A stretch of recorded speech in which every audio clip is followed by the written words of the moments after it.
Hello, this is Scott Leopold of Cooperative Strategies, and this is the Facility Master Planning Scenarios presentation for District 1 in Duval County Public Schools, which was shared with the community on March 18th from 6 to 8 p.m. at Terry Parker High School. Now we'll have a brief introduction by Dr. Green, Superintendent of Schools at Duval County. Good evening. I'm Dr. Diana Green, Superintendent for Duval County Public Schools. Thank you so much for being here tonight. I want to welcome you and encourage your active participation. Our consultants recently completed a study of each building to evaluate its condition. This Facilities Condition Index report was shared at community meetings throughout the district. Now we are moving into phase 2 of this process, shifting the conversation from past and present to the future. This evening and continuing over the next few weeks, our consultant will share and discuss a set of ideas designed to provide our students with an outstanding educational environment. Because the draft plan involves almost every one of our schools, we will be rolling out segments of the plan of proposed scenarios in each of the 7 school board member districts. You'll be able to see the entire plan outlined in a couple of weeks. I want to reiterate that what is being presented are the consultant's recommendations, and these recommendations are over a 10-year period. We need your input as we work through the details and develop a final plan. Ultimately, I will present the board with a very bold portrait of our future, a future in which public education is firmly established as a tremendous asset for living and learning in Duval County. Since each presentation is by school board member district, you'll only see a segment of the entire plan. I want to point out district level highlights from the draft scenarios, which include construction of 30 new schools as either replacements on site or on new sites. 17 consolidations impacting 42 schools, with children from those schools attending new or renovated school buildings. Any buildings no longer in use as a result of the consolidations would be demolished and the land sold to prevent former schools from becoming future blight. Security upgrades at all schools and removal of the majority of portables from schools across the district. Cutting more than 5,000 student seats from the district's inventory and improving the district's facility utilization rate. I want to re-emphasize that this is a bold and long-term plan over a 10-year period. That's why your input is so important. If you like what you hear, tell us on the survey. If you have concerns, tell us that too. Your input will help us refine this plan and help me make the best possible recommendation to the school board. Thanks again for being here, and I look forward to hearing your input on these initial proposals. Hello, I am Scott Leopold of Cooperative Strategies, and I will be taking you through the rest of this presentation. I would like to begin by providing some more detail and add some additional points to what Dr. Green has previously mentioned. This plan constructs 30 new schools through a combination of on-site replacements and new sites. This plan also upgrades school security at all facilities. This plan also removes the majority of portables from every campus. This plan performs major repairs to all facilities that are retained. The building age of all the schools in the district would be reduced by a total of 13 years, so the average age would go from 44 years old down to 31 years old. This plan reduces a net of more than 5,000 total seats. This plan performs 17 consolidation packages into new or renovated schools. This impacts 42 current schools that would go into either replacement facilities on their current site, renovations or new facilities or renovated facilities at new locations. This plan would also save millions in annual operational revenue.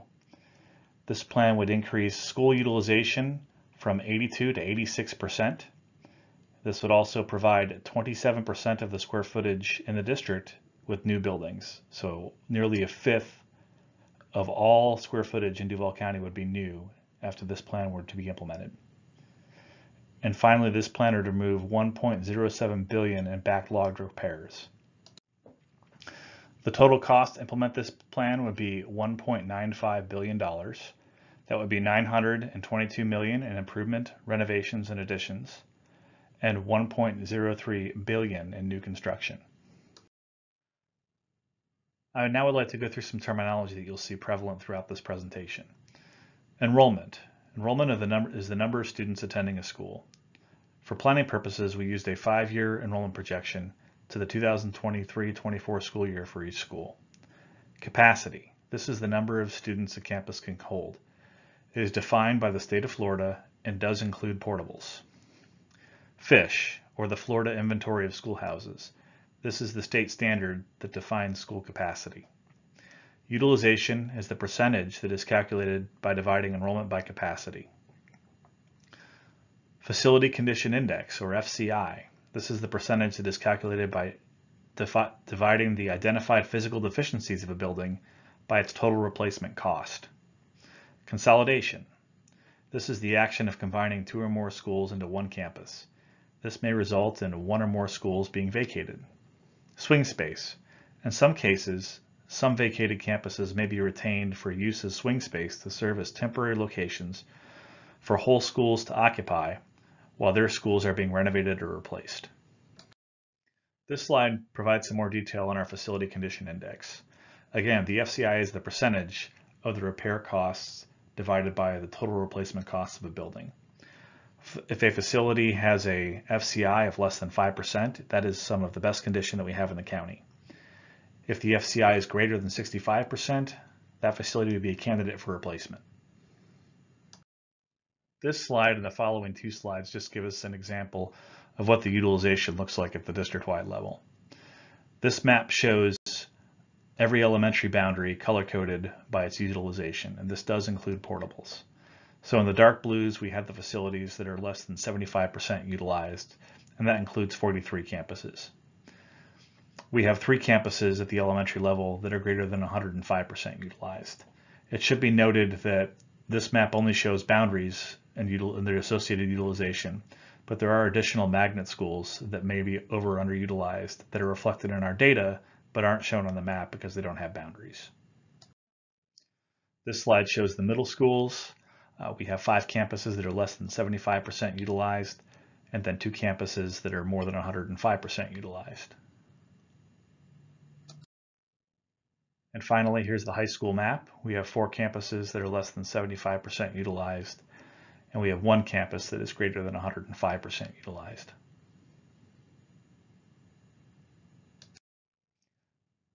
This slide shows our planned funding for all of these scenarios combined.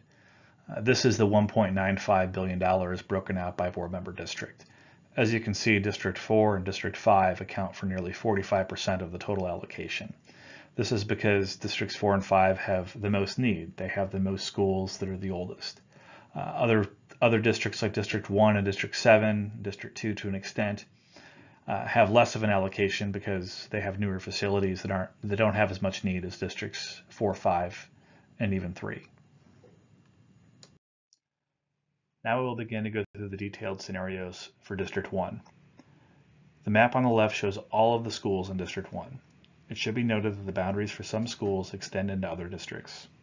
The background shaded boundaries denote elementary boundaries. The orange outlines are middle school boundaries. The purple lines are high school boundaries. And the blue lines denote the board member district. This plan constructs 2 new replacement schools, and again, upgrades school security at all school facilities. The building age of the schools is reduced by 6 years from 37 down to 31.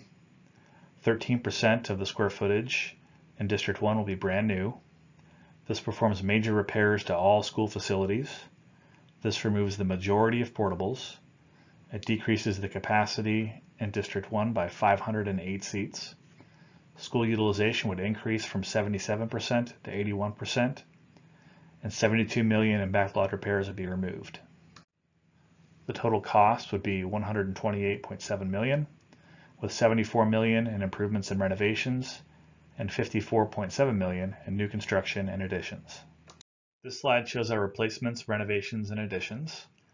It should be noted that if a school is not listed on here, that does not mean that it's not going to get some attention. Again, every school that's retained will have at least their FCI issues addressed. Grasp Academy would have a redesign to reduce the capacity to fit the student population. Currently, it is a little bit underutilized because the facility needs a little bit of design work to align the capacity with the projected student population. Lake Lucina has a 6-classroom addition. Lone Star Elementary, a renovation. New Berlin Elementary, a 6-classroom addition. Fort Caroline Middle School would get a minor renovation. Terry Parker High School has a 12-classroom addition. And both Sheffield Elementary and San Mateo Elementary are full replacements. It should be noted that the cases where the schools are receiving additions, those are likely portable replacement projects, and that does not mean that we're just going to replace the old portables with new portables. It would be replacing those portables with single new structure, permanent space to house those students. This slide shows a little bit more detail, school by school, for all the schools in District 1. We show our campus name, our 5-year FCI. This corresponds to that FCI slide that we had earlier in the presentation. We show our 5-year utilization. The maps that we showed previously showed current, but this is our 5-year utilization, and this is do nothing. And so this is just if we leave the schools alone, don't make any adjustments to the capacities or enrollments. We then show our FCI deficiency cost by school, and so this is identified in that original study. We then show our action for these scenarios. For many of them, it's just simply address identified FCI issues. But we do show a difference in cost between our deficiency cost and our renovation/demolition costs. And we show a little bit more money here, Arlington and all the schools that we just show these FCI, addressing the FCI issues, is we have more money in here for safety and security. And so we show a little bit more than just the FCI. And then over here we show our resulting utilization. We also have our new construction costs in the cases where we have additions or new schools coming online. And so again, this just gives you all the detail related to all the schools in District 1. That concludes this presentation. Wanted to let you know that the project website is online. The URL is bit.ly/DCPS FMP, or you can use the QR code to the right. This includes all materials along with an online survey. Your feedback is very important to us. We want to know how you feel about the scenarios as that are presented. We'd also like to know if specifically if there's anything that you think that we could do better, any changes that you think that we can incorporate into any recommendations that go to the superintendent that you feel it will make it a stronger plan. The survey will remain active until midnight on April 2nd. And again, thank you for taking the time to view this presentation, and we look forward to seeing your feedback.